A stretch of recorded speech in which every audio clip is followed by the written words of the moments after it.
Okay, first video. Let me see if I can flip this around real quick.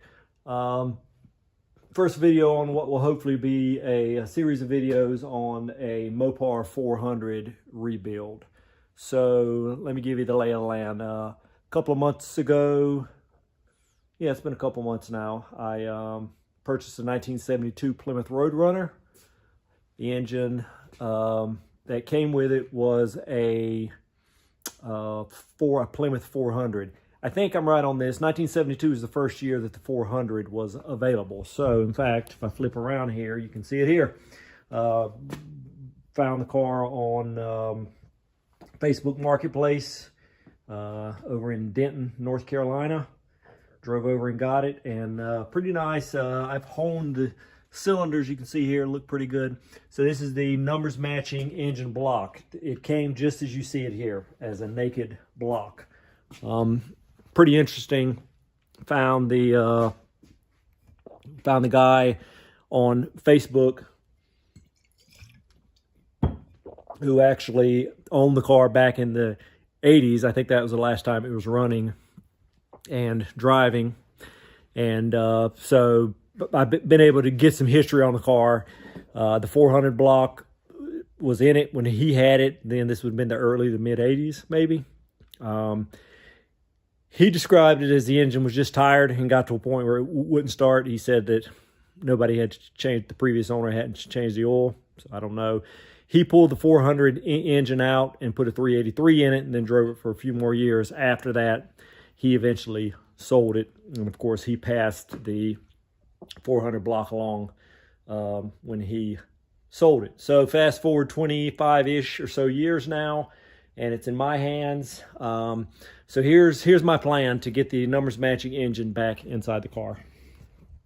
Again, numbers matching engine is here. A couple of weeks ago, drove over to Chapel Hill and picked up this beauty, which is it's also a Mopar 400. It's a 1976. Again, my engine is 1972. Interestingly enough, the casting date is 1971, which, if you know your Mopar 400s, I think is the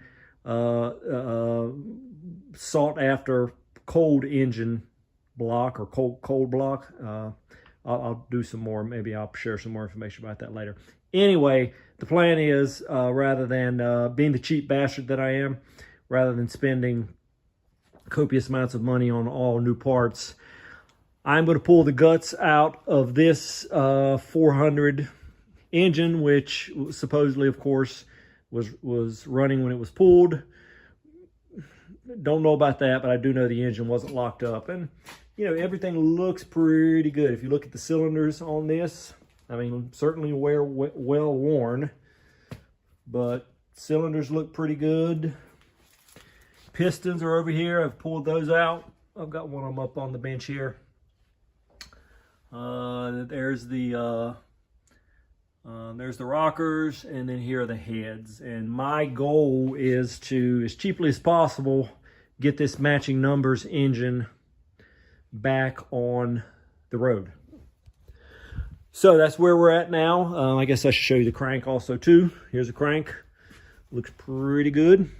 I'm happy with everything I'm seeing here. Maybe my goal would be to polish these journals and get everything back together. So that's where we're at. I'll make updates as I go. And again, this is my sort of first foray into trying to do any real video.